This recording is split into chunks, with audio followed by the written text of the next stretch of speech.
So this is a Dell laptop Inspiron 3542 with broken hinges. Actually, it doesn't open or close right. So the fix for this is to order the top part and the bottom part of the case, which is called the palm rest, and then the entire casing. What is difficult about this is that you have to remove everything and take it completely apart.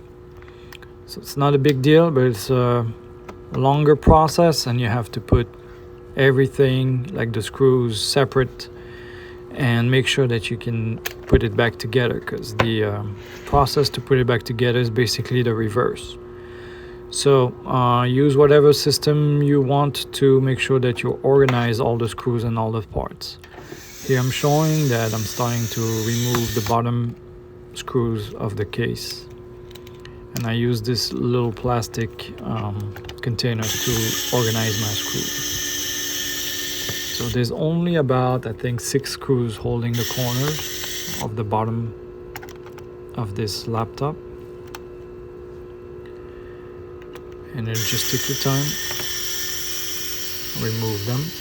They are all the same size except for a few, and I mark them with tape if they are a different size. So I know this one in the middle here is a little shorter, and that one holds the CD caddy, and there are also shorter screws that are holding or inside the battery housing. So after you remove the memory, this is the Wi-Fi card and the hard drive. The Wi-Fi card has to be removed after you disconnect the cables. And here I removed about 3 screws for the hard drive, and it slides out. And now I'm gonna remove the cables and the 2 screws that hold the Wi-Fi card, and then it just pops up and out. So remember how these come into the case from the top, because you're going to need to put them back together the same way. And also see that the white cable goes into where it has a white arrow, and the black where it says black. So the CD-ROM slides out after you remove that short screw that I put tape over. All the screws should be removed now. Just double check. And I use this very thin metallic pry tool to pop all the pieces on the side. Here there are still screws holding the whole thing together. They are underneath the keyboard, so you pop the keyboard out and then disconnect the keyboard cable with your hands or fingernails, and the cable slides out. Remove the keyboard and put it aside. And you see that I think there's 3 screws holding the bottom of the motherboard onto the casing. So those are the screws that you have to remove. And after you remove the screws, you just disconnect the power cable, the mouse track cable, and I think there's one more. I think there's 2 or 3. Yeah. And there you go. The top comes off, and now you have the motherboard exposed. The palm rest, I initially removed the whole thing, including the mouse track and also the speakers and the power board, but I didn't have to, because the new parts I ordered had that already. Here I got a big surprise. It was infested with cockroaches. Yeah, very disgusting. So just a quick side note, just be careful. I'm trying to clean it. So I set it up in a garbage bag, put it outside, sprayed it. I mean, that's the kind of stuff I have to deal with. So before I can continue disassembling the laptop, I just try to get rid of all the bugs that were still alive in it. Some small, some big ones, but it was a lot.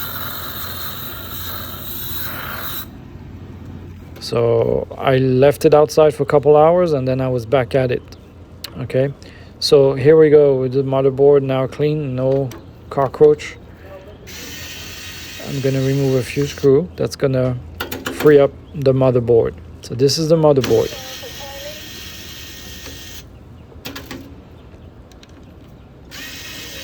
You have to remove these additional boards and cables that are connecting the peripherals. So after you remove all these screws, you should be able to lift the motherboard out of its casing. And there you go. It's pretty much free. Just set it aside. And remember how I always put and taken apart. I'm taking those speakers out, but again, it was not necessary because the new part that I bought already came with the speaker installed. But just in case you need to change speakers, this is how you would do it. There are two speakers, a left and a right, and just follow the cables. That's it. Bottom of the case is out. I am removing now the mouse track, which is held by 3 or 4 screws, little metallic screws. And here's how you do that. Just from right to left, all the screws come out. And then that piece just slides out. And this is, I believe, the power button and the power board.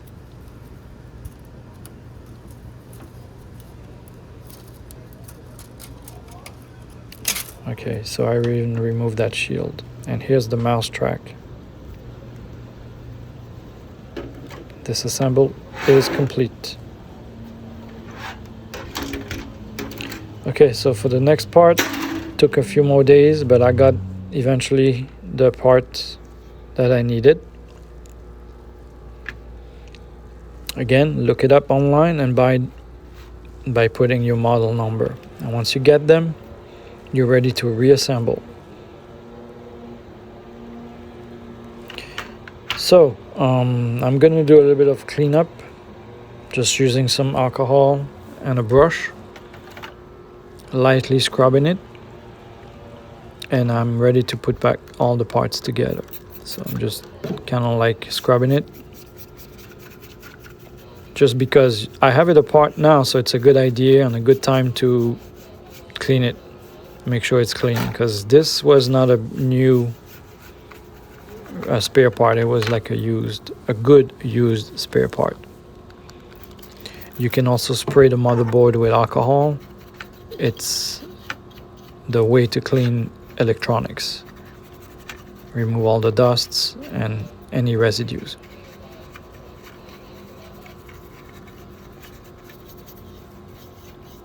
And you're gonna do both sides.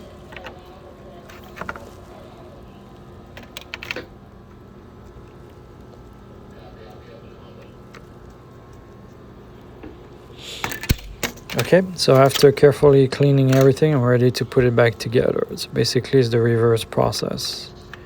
Just put all the parts back where they belong and start attaching them with the screws again.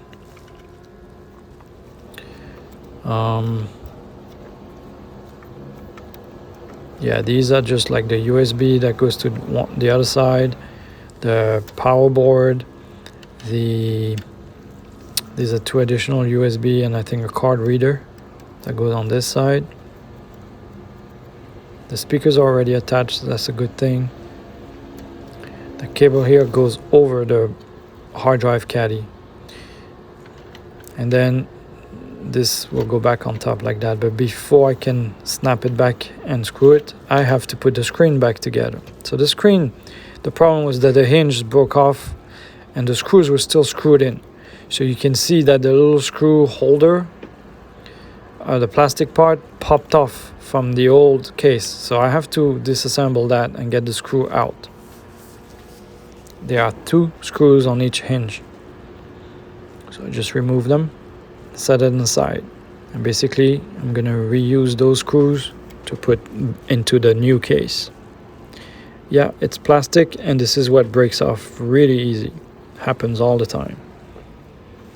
The hinges are themselves metallic, nice bracket, but as the screw goes into the case, which is made of plastic. So don't over tighten this, just enough so that it's secure. Now this is the antenna for the Wi-Fi. So I have to run it on one side, and on the other side is the power board. Remember, these black and white antenna have to go to the other side of the laptop case underneath. So here I was trying to find which spot is it that goes through to the other side, and I got it wrong at first, but then eventually I got it right. So then you just reconnect the hinges to the case with 2 screws on each side, left and right, and then make sure all your cables are run and connected. And this is it, it's running, and now it's correctly. It goes through this in the middle and to the back, and the power. And this is the video cable actually. The video cable plugs into the motherboard onto this connector here. It goes on top of the fan and then back into the motherboard here. It's a good idea before you screw everything back together to just test it. So I'm gonna put it back together, but I'm not gonna screw it yet. So the case on one side on this thing has the USB port, I think, that's coming outside a little bit. So you have to, instead of sliding it down from the top, just sliding it from the side, and then the other side on the left pops right in. Yeah, those cable connectors go in.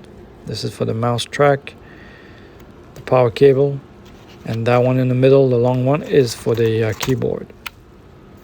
And there you go, keyboard is connected. I'm not going to screw everything in yet, just trying to do a quick test. So I'm going to put the hard drive back in there, and the Wi-Fi card, and then the memory and the battery. Here's the Wi-Fi card. Again, make sure you put the white cable where it belongs and the black cable where it belongs. They are labeled with a black and a white arrow. Push the hard drive back in and secure it with those 3 screws, 2 on the side, 1 on the middle. The memory goes back in. And I think on the other side, let's see, yeah, I'm gonna put the battery right here. Now when I tested it, this had been off for a while, so the battery was dead. So I had to plug it into the power to get some power. So even though the battery is plugged in, it didn't turn on at first. The CD drive goes in one way, so if it doesn't fit on one side, go flip it, push it in, and it connects. I'm gonna get the power adapter here, connect it, turn on the power, and hope for the best. It should turn back in, and this is your assembly complete, except I have to secure all the screws back together. And success! Another happy customer. Thanks for watching.